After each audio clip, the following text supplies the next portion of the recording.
Ilahi masyaallah la yasufu khairan illallah. Bismillahi masyaallah la yasufu su'a illallah. Bismillahi masyaallah ma kana min ni'matin faminallah. Bismillahi masyaallah la hawla wa la quwwata illa billah. Assalamualaikum warahmatullahi wabarakatuh. Waalaikumsalam. Alhamdulillah nahmaduhu wa nasta'inuhu wa nastaghfiruh wa na'udzu bihi min shururi anfusina wa sayyiati a'malina. Man yahdihillahu fala mudilla lahu wa man yudlil fala hadiya lahu. Asyhadu an la ilaha illallah wahdahu la syarika lahu wa asyhadu anna Muhammadan abduhu wa rasuluhu wa safiyyuhu min khalqihi wa khaliluh. Salawatullahi alaihi wa ala alihi wa sahabatihi wa man sara ala nahjihi ila yaumil qiyamah. Amma ba'du, jamaah yang dimuliakan Allah Subhanahu wa taala. Alhamdulillah dengan nikmat dan karunia kita bisa melaksanakan salat maghrib berjamaah di Masjid Darul Muttaqin. Mudah-mudahan kita senantiasa diberikan kenikmatan beribadah. Selain itu dalam kenikmatan fisik kita bisa beribadah kepada Allah. Yang paling penting juga dalam beribadah kita bisa merasakan nikmatnya ibadah kepada Allah Subhanahu wa taala. Salam dan salam kita sampaikan kepada junjungan Nabi besar Habibuna wa Nabiyina Muhammad sallallahu alaihi wasallam, sahabatnya dan pengikutnya yang istiqomah, dan mudah-mudahan kita termasuk di dalamnya yang mendapatkan syafaat dari beliau sallallahu alaihi wasallam. Jamaah salat maghrib yang dimuliakan Allah, pertemuan sebelumnya kita membahas tentang makruhatus shalah, yang dimakruhkan di dalam sholat. Kita sudah mengetahui sebagai bentuk murojaah. Yang pertama adalah nengok, nengok di dalam sholat dengan al-unuq. Al-unuq itu artinya apa? Leher, menggunakan leher, kecuali ada kebutuhan. Nah, kemudian kebutuhan seperti apa? Contohnya ya kayak ada musuh misalnya kan, ya, untuk memantau ada musuh atau tidak. Jadi harus sambil sholat ya nggak ada apa-apa, tidak perlu. Nah, itu tidak dimakruhkan, dan itu ada di dalam hadis Nabi Sallallahu Alaihi Wasallam. Nah, kalau nengoknya menggunakan badan, makruh atau batal sholatnya? Batal ya, karena artinya ya kalau badan yang nengok berarti tidak lagi menghadap kiblat, ya, misalnya kanan kiri ya. Nah, adapun melirik, nah itu tidak termasuk makruh ya.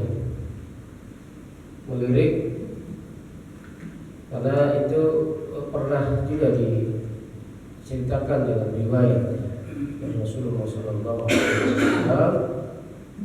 ya, di mana ada seorang sahabat yang datang belakangan, ya.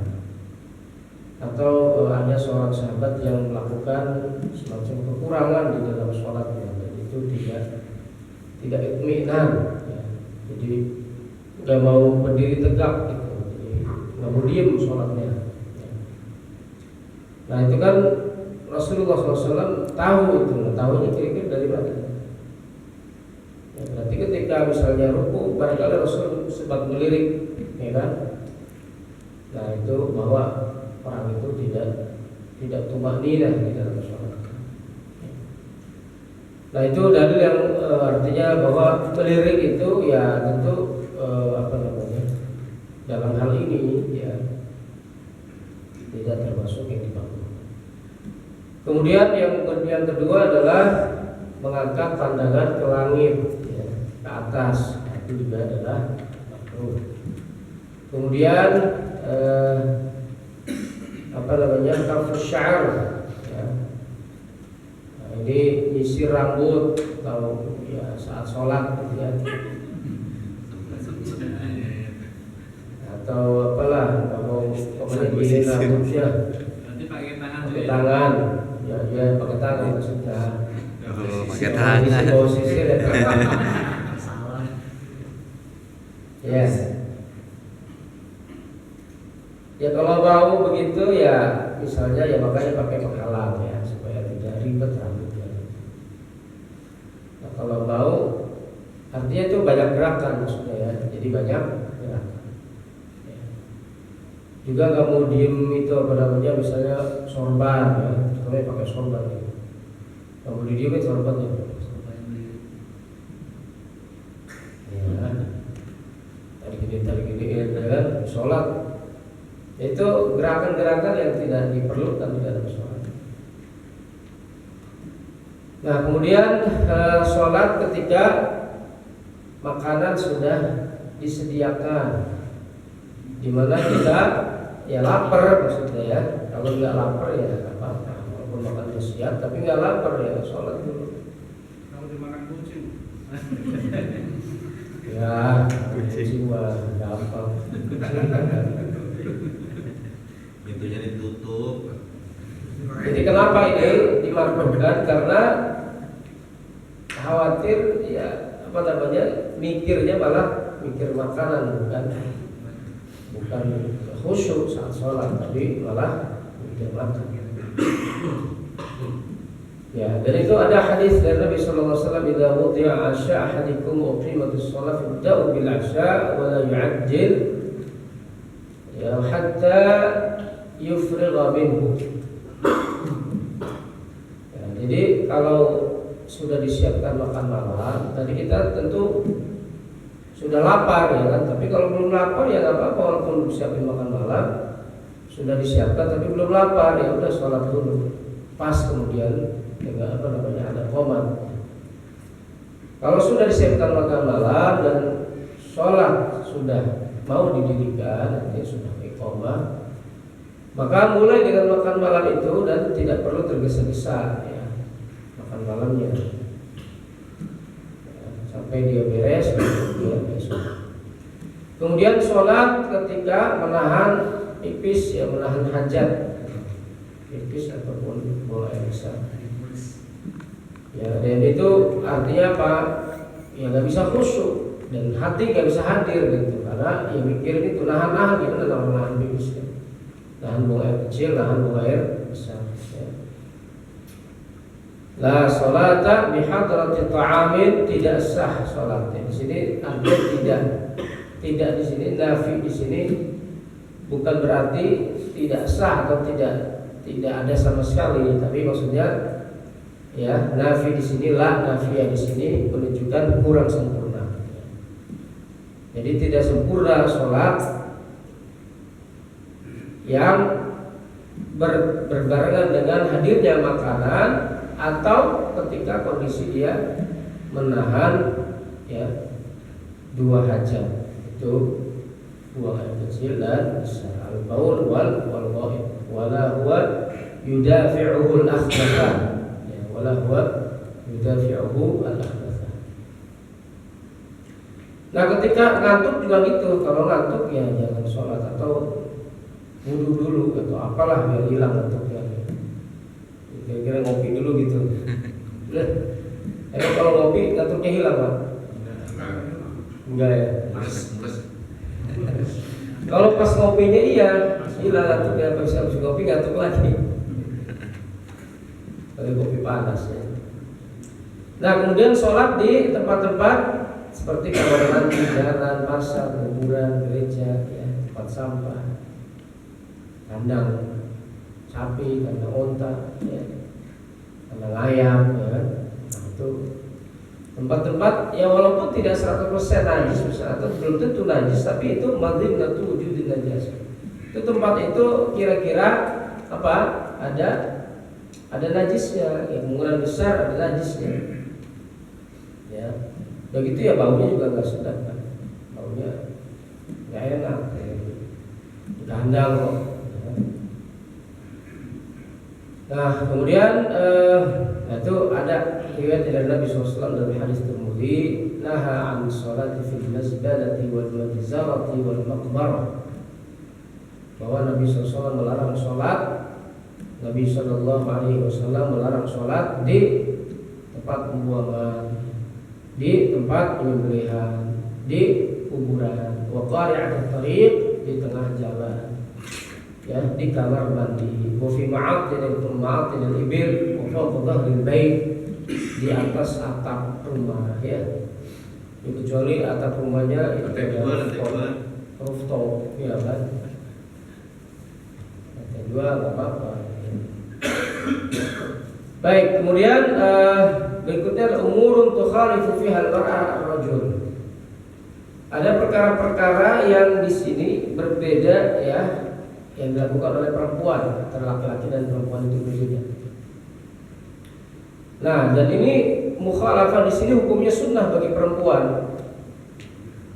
Ya, artinya berbeda dari laki-laki ini, bahkan justru kalau bagi perempuan hukumnya sunnah. Itu dalam 5 hal, ya. Kalau satu asya. Pertama, ketika sujud, ya, ketika sujud itu kalau perempuan gimana?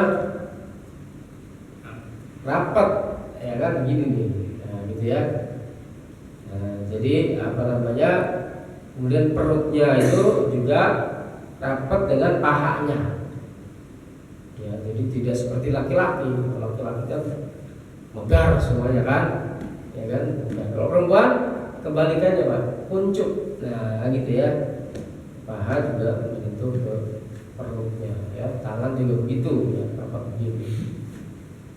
Nah, kalau laki-laki ya megar, justru ininya apa namanya, tangannya, tangan kirinya, kemudian ya pahanya tidak menyentuh apa, perut.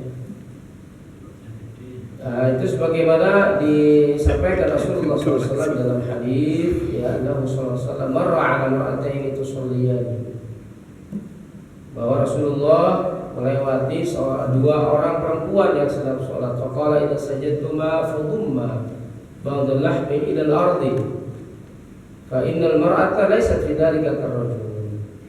Kalau kamu kalian sujud, kata Nabi, fadumma ba'dal lahmi ila al-ardi, ya, maka dumma itu ya dirapatkan, artinya sebagian daging, sebagian anggota badan, ya, ke tanah. Jadi artinya begini, ya. Jadi intinya adalah sudah tahu kan ya prakteknya itu perempuan, ya. Jadi kalau laki-laki begini, ini perempuan begini kalau sujudnya gitu. Nah, sama ininya juga pahanya tidak lebar seperti laki-laki. Ya, cocok kalau tempatnya sempit itu cocok ya. Tempat umum itu sedikit. Kalau laki-laki itu terpaksa bisa kalau gitu ya. Fainal mar'ata laysat fi dzalika karrajul, karena perempuan itu tidak seperti laki-laki. Yang kedua, takhidul mar'a sautaha. Perempuan apa? Merendahkan suaranya. Nah, saat ada laki-laki, al-rijal ajanib fala tajhar bis shalatil jahriyah khasyatan fitnah. Ya, wanita tidak menjaharkan sholatnya, sholat jahriyah, ya, karena khawatir fitnah. Nah, itu kalau ada laki-laki ya. Misalnya musholanya khusus perempuan semua, ya, tidak apa-apa, ya, dijaharkan sholat. Nah, kalau ada ustadznya di situ, misalnya kiainya ya mimpin di pesantren misalnya, ya mimpin sholat, ya itu bagus. Artinya ya mimpin sholat adalah laki-laki. Ini firman Allah dalam Al-Quran, fala takhda'na bil qaul fayatma'a alladhi fi qalbihi marad. Maka jangan kamu rendahkan suaramu, khawatir orang yang ada penyakit di dalam hatinya itu ada keinginan yang bukan, ada tamak, keinginan nafsu dan lain sebagainya. Nah, jadi suara perempuan itu ya tentu menyebabkan fitnah. Ya, maka dalam setiap forum sebetulnya, dalam setiap apapun ya, ketika ada laki-laki ya,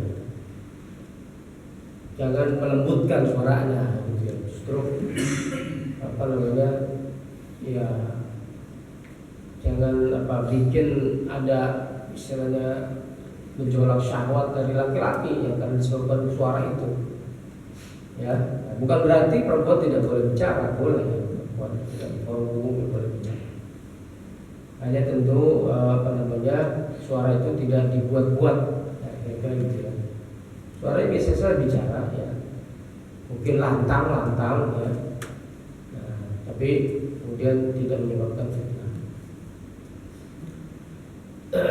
Kemudian yang ketiga,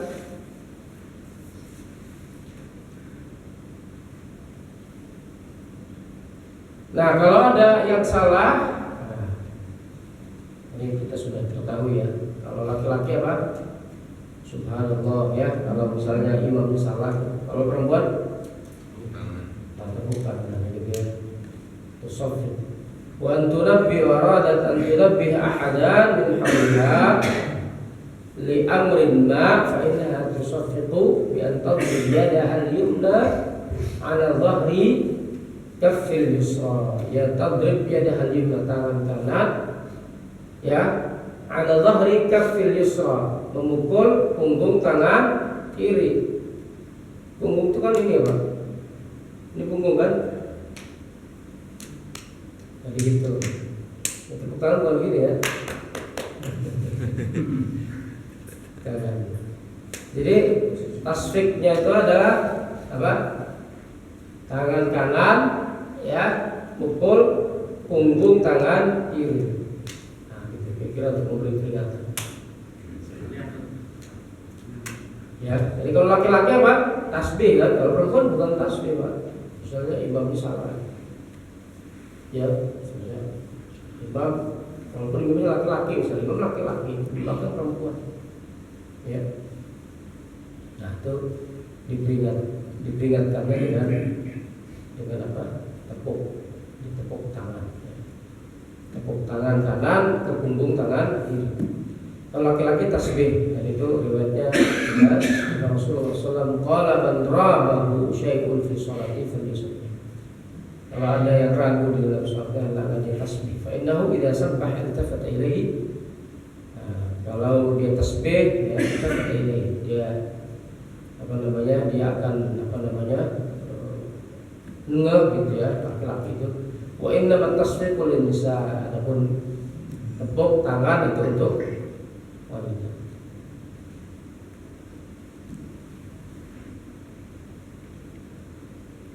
Baik. Nah, jadi ini diperingatkan oleh siapa? Oleh al-muallif penulis kitab ini, Katiman Haji. At-tasfiqu huwa darbu dhahri al-kaffil yusra. Bahwa yang disebut dengan tasfiq atau tepuk tangan itu adalah ya, memukul punggung tangan kiri bi batinil kaffil yumna, dengan bagian dalam tangan kanan. Ya, begini. Ya. Yang keempat, itu yang ketiga ya. Yang keempat, jami badanil mar'a aurah ma'ada wajhiha wa kaffaiha. Seluruh tubuh wanita itu aurat. Nah, kecuali muka dan kedua telapak tangan. Sebagaimana firman Allah, wala yubdina zinatahunna illa ma dhahara minha. Ya. Nah, kalau laki-laki ya tentu beda auratnya dengan perempuan. Al-masyhur indal jumhur, pendapat jumhur yang masyhur adalah al-murad bi zinati mawadhi'uha. Yang dimaksud dengan zina atau perhiasan di perempuan ini adalah tempat-tempatnya, ya. Wa ma dhahara minha, dan apa yang nampak itu adalah al-wajh wal kaffain. Jadi dimaksud waladina zinatu, dan jangan menampakkan perhiasannya, ya kan? Atau tempat-tempat perhiasan atau tempat-tempat yang indah di dalam tubuh wanita itu, ya. Illa ma dhahara minha, kecuali yang nampak ya dari tempat-tempat yang indah itu. Yang nampak apa ya? Ulama atau jumhur menafsirkannya dengan wajah dan dua telapak tangan. Ya. Wajah dan dua telapak tangan. Nah,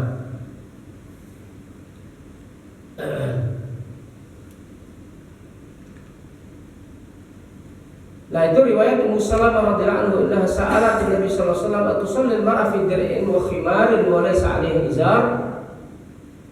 Ummu Salamah bertanya, apakah seorang wanita itu sholat ya fi dir' dengan pakai apa?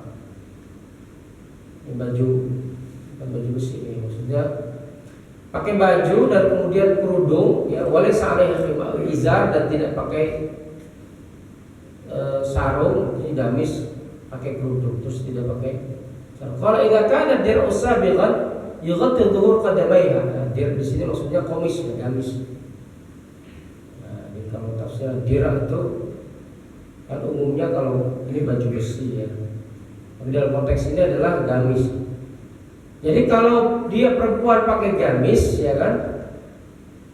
Nah, gamis terus pakai khimar tapi tidak pakai bawahan. Tidak pakai bawahan, izar itu sarung, bisa diterjemahkan sarung ya. Itu juga bawahan maksudnya. Nah, di sini catatan Nabi sallallahu alaihi wasallam idza kana dir'u sabiqan yughatti dhuhur qadam. Kalau gamis itu menutupi sampai ke dua telapak kaki. Nah, jadi berarti apa? Dua telapak kaki bagi perempuan itu termasuk aurat menurut jumhur ulama ini ya. Yughatti dhuhur qadamaiha.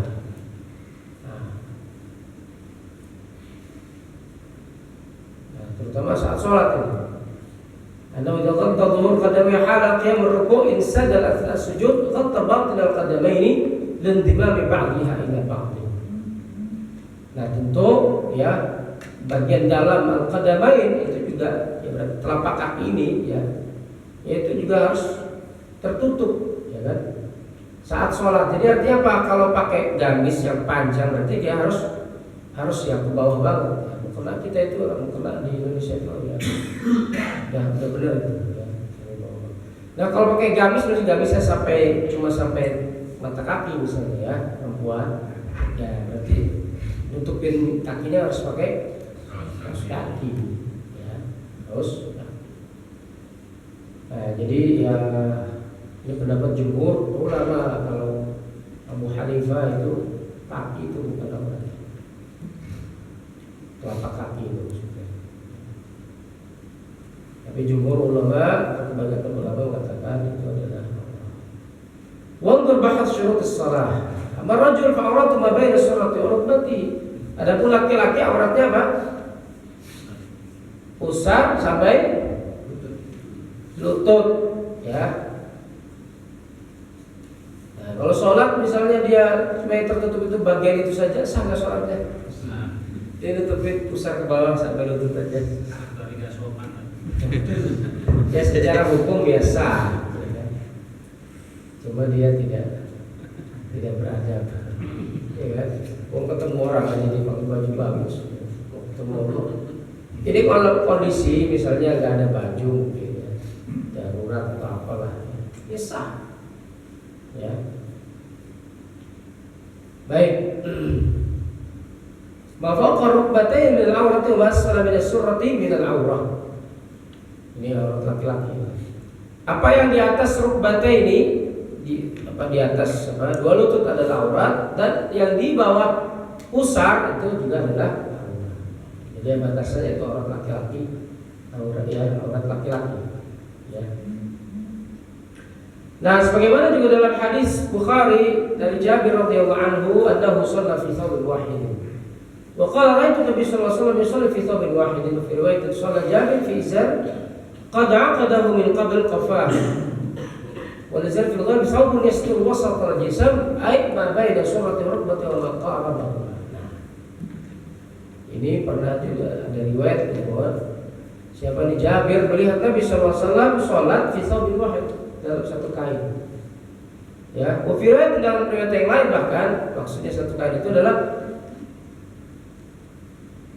bukan Nabi berarti Ya, tadi Jabir melihat Nabi sholat dalam satu kain, ya, fi thawbin wahidin. Dalam riwayat yang lain, sholat Jabir sholat fi izarin, qad aqadahu min qabli qafahu. Ya.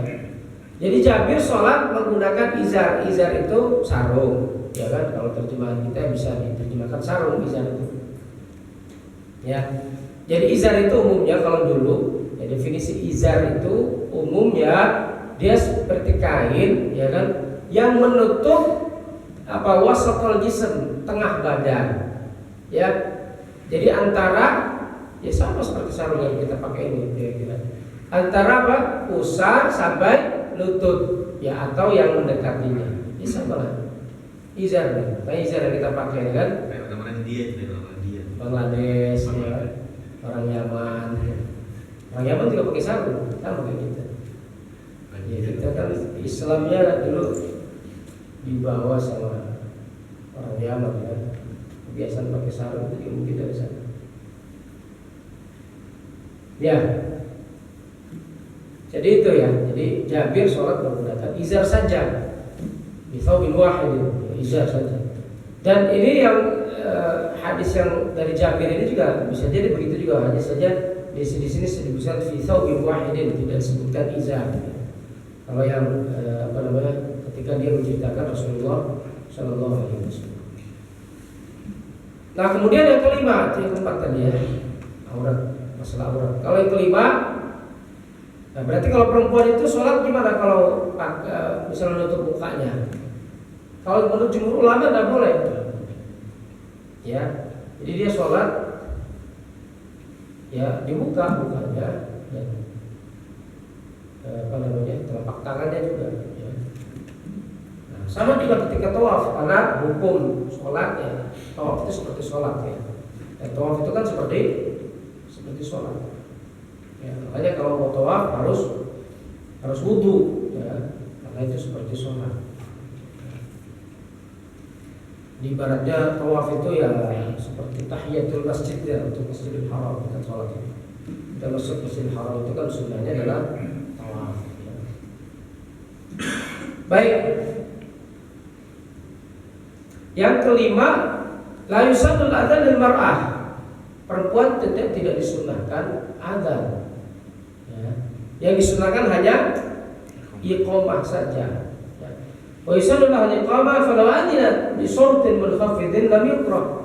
Tapi kalau dia adzan dengan suara yang rendah, suara yang tidak terlalu terdengar, ya, lam yukrah, maka itu tidak makruh. Wa'tubira laha, ya, dzalika min dzikri alladhi yusabu alaihi, dan itu dianggap sebagai zikir. Ya, zikir yang itu berpahala. Amma in rafa'at sautaha bihi kurih, ya. Kalau diangkat suaranya, ya itu makruh. Fa in khifat al fitnah hurrim. Kalau ditakutkan ada fitnah, ya, maka diharamkan itu dia wanita itu adzan, ya, mengangkat suara. Nah, speaker, ya kan. Nah, bi khilafir rajul, berlawanan atau berbeda dengan laki-laki. Qad alimta anna al-adzan sunnah. Nah, sudah kita tahu bahwa adzan itu ya sunnah bagi laki-laki. Ya, indal qiyam ila kulli maktubatin, ketika akan melaksanakan sholat wajib. Ya. Tanya Ustaz. Untuk aurat laki-laki Ustaz, apakah ada hadis ataupun Quran tentang ancaman untuk laki-laki yang membuka auratnya? Karena di lingkungan kita mungkin dan di Indonesia sepertinya membuka aurat laki-laki itu, kalau tadi kan dijelaskan dari lutut sampai ke pusat, tapi di kita itu sepertinya itu lumrah saja itu orang memakai membuka aurat gitu. Ya, ada pendapat memang tentang aurat laki-laki ini. Tadi pendapat jumhur memang mayoritas ulama lutut sampai pusat sampai lutut. Nah, ada pendapat ulama yang lain memandang bahwa aurat laki-laki itu kemaluan. Jadi artinya di atas lutut ini bukan aurat. Ya, ada yang begitu.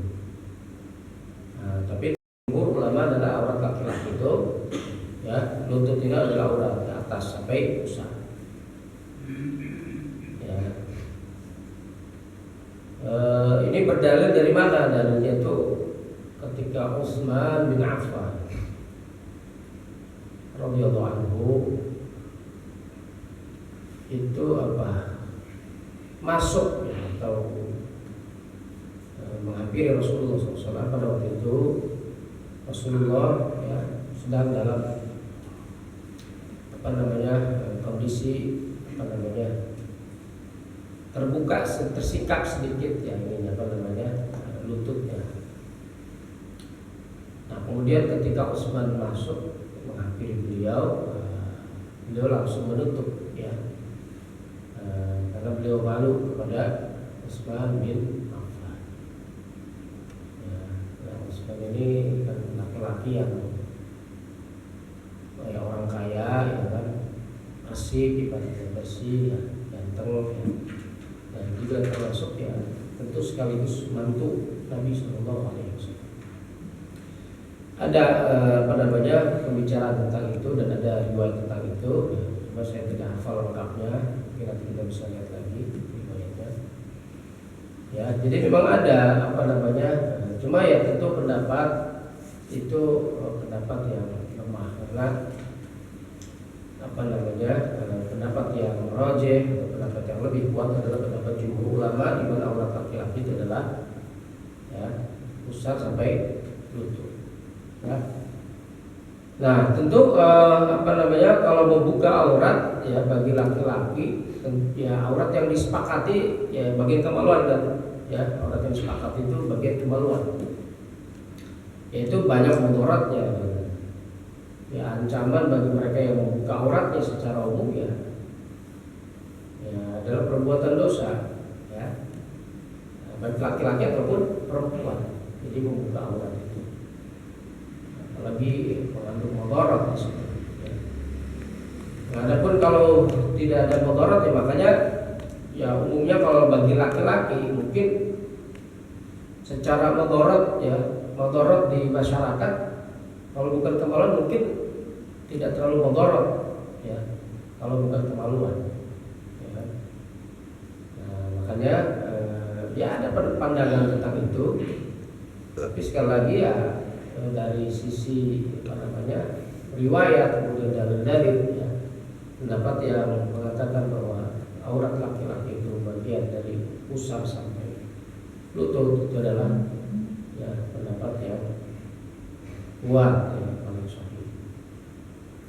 Nah itu barangkali yang menjadi rujukan. Ada seorang ustadz itu yang tersebar videonya kemana-mana itu ya, yang ada bilang kami yakini kehalalannya dan seterusnya. Padahal kita tahu pandangan dia ataupun kelompoknya selama ini mungkin ya nggak ada yang kayak gitu. Mungkin pandangan kelompoknya mungkin ya aurat itu adalah ya, seperti kita melihat atau ikut pendapat jumhur ulama ya. Yaitu dari pusar sampai lutut ya. Baik ya, kira-kira gitu ya. Nah, gitu. Terus kemudian hal-hal yang membatalkan sholat ya. Mubtilatus sholat tabtulus sholat idza talabbasal musalli biwahid al-mubtadi'. Sholat itu batal kalau ada beberapa hal atau salah satu dari perkara-perkara ini yang dilakukan oleh seseorang. Pertama adalah al-kalamul amad, berbicara dengan sengaja ya. Bicara dengan sengaja selain Al-Quran, selain zikir, selain doa ya. Wa yaqsiduhu ma'ada Al-Quran wa zikr wa doa ya, selain Quran, selain zikir, selain doa. Nah, ya bicaranya apa? Yang ngomong di dalam sholat ya, ngomong itu berarti apa? Berarti keluar dari lisannya ya kan. Kalau ngomongnya di hati gimana? Tidak ya kan. Ngebatin gitu. Dia orang ngebatin itu artinya bisa ya gak khusyuk kan berarti ya. Saat dia gak khusyuk, mungkin dia ngebatin dalam hatinya kan. Sholat lama banget sih. Dan ngebatin itu ya ada cerita ya kan. Sahabat Nabi itu ketika dia mengikuti Rasulullah di belakang ya, itu waktu sholat dia mulai gitu ya. Rasulullah baca surat Al-Baqarah rakaat pertama. Ya. Kirain mau ruku, taunya lanjut surat Al-Imran. Nah, sahabat ini berpikir dalam hati itu kan ngebatin artinya tuh. Habis ini ruku nih, ya kan? Itu diceritakan dalam riwayat itu, ya kan? Bahwa dia mengira bahwa Nabi akan ruku, ternyata tidak, lanjut lagi surat An-Nisa. Ya. Nah, baru ruku. Nah, ya. Habis itu beliau tidak ikut lagi, ya, sholat di belakang Nabi, sholat sunnah itu ya. Nah, itu kan ngebatin ya. Jadi artinya kalau ngebatin ya tidak termasuk bicara. Bicara itu berarti dengan lisan. Kemudian dalam hadis itu, "Kunna natakallamu fi sholati ya yukallimu ahadun akhahu fi hajatihi." Dulu waktu sebelum ada larangan ya, kami sholat kata para sahabat ini, kata Zaid bin Arqam. Sholat ya, di dalam sholat ya kami bicara satu sama lain. Jadi kalau ada perlu apa gitu, dia ngomong ke temennya ya, yukallimu ahaduna akhahu bi hajati. Jadi misalnya tolong ambilin peci saya lagi sholat. Ya, sampai kemudian turun firman Allah, "Hafidhu 'alas sholawati was sholatil wusta wa qumu lillahi qanitin." Perintahnya nih ya. Wa qumu lillahi qanitin, dan berdirilah ya, sholatlah untuk Allah qanitin ya, dengan penuh khusyuk. Jadi dia tidak ngomong. Fa'amara bisukut, lalu kami diperintahkan untuk diam ya. Untuk diam. Nah, sebagaimana dalam hadis riwayat Muslim juga dari Muawiyah ibn Hakam As-Sulami radhiyallahu anhu, Nabi sallallahu alaihi wasallam qala lahu wa qad samat 'atisan wa qad shammat 'atisan fi salatihi. Tashmid ini kurang titik ya. Wa qad shammat 'atisan fi salatihi. Jadi ini Nabi sallallahu alaihi wasallam berkata kepada seorang sahabat, kepada Muawiyah, yang waktu itu dia apa? Tashmitul 'atis itu jadi ngucapin apa? Kalau ke orang bersin. Orang bersin apa? Yarhamukallah, ya kan? Yarhamukallah, ya. In hadhihi shalah la yasma'u fi syai' min kalamin nas illa huwa tasbih wa takbir wa qira'atul Qur'an. Nah, jadi ini Nabi menegur bahkan orang yang menyaut orang yang bersin dengan ucapan yarhamukallah. Nah, itu tidak boleh juga termasuk, ya kan? Nah, Nabi melarangnya. Sungguhnya sholat ini tidak boleh ada pembicaraan di dalamnya kecuali ya tasbih, takbir, qiraatul Qur'an. Tasbih jelas ketika rukuk, sujud. Takbir ketika perpindahan gerakan, ya. Qiraatul Qur'an ya dibaca di tempatnya itu saat setelah ya, atau baca Fatihah termasuk Quran ya kan, atau setelah baca Fatihah. Ya.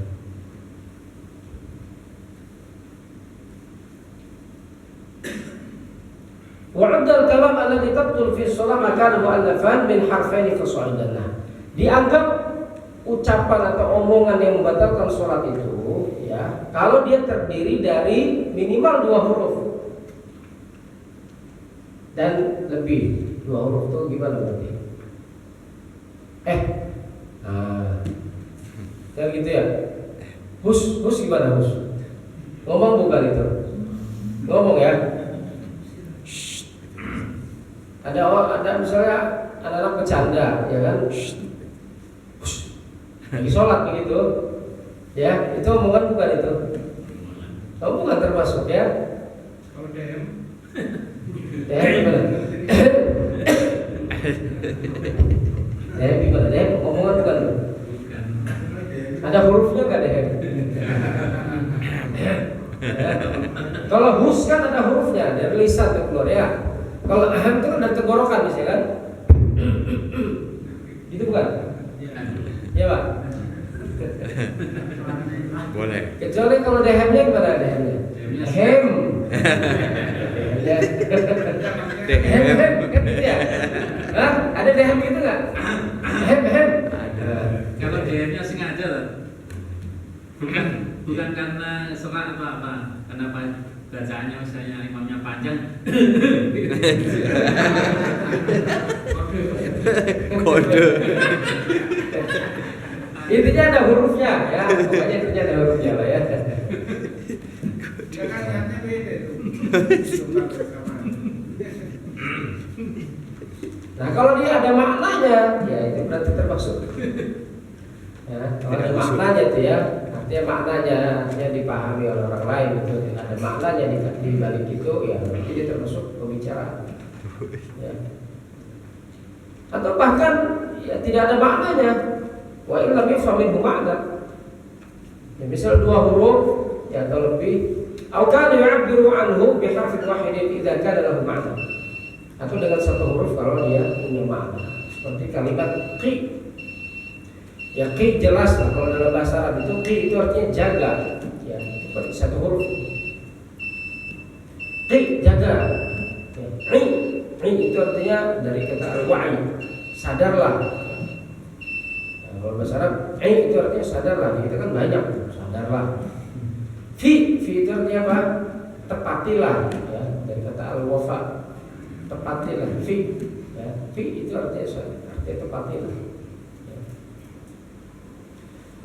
Nah, ini tentu kalau ya disengajakan ya. Kalau dia lupa, ya kan, ya nggak apa-apa ya. Atau dia tidak tahu hukumnya, ya. Nah, kalau dia misal baru masuk Islam atau dia belum belajar, ya apa itu tidak membatalkan. Nah itu ya. Nah, berikutnya ini tentang al-fi'lul katsir satu ini ya. Al-fi'lul katsir. Banyak gerak, ya.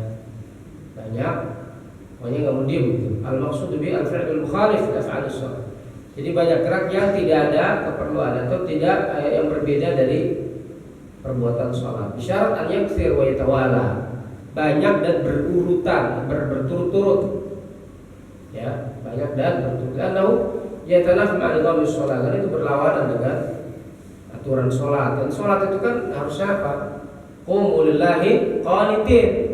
Ya, berdirilah dengan khusyuk. Artinya enggak banyak gerak.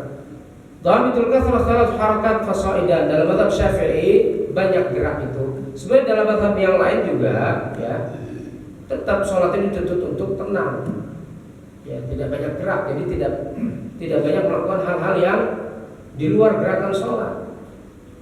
Lalu dipakai kacamata ya kan, yuk pakai ya kan,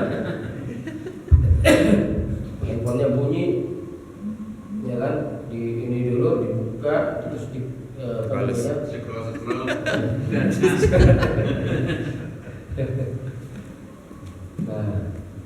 kecuali kalau mengganggu, misalnya dimatiin ya, handphonenya bunyi terus dimatiin. Kalau nggak dimatiin ini nggak ganggu. Nah, kalau itu kan ada keperluan gitu ya, dimatiin. Nah, itu biar tidak mengganggu. Itu boleh. Ya itu boleh, ada kebutuhan.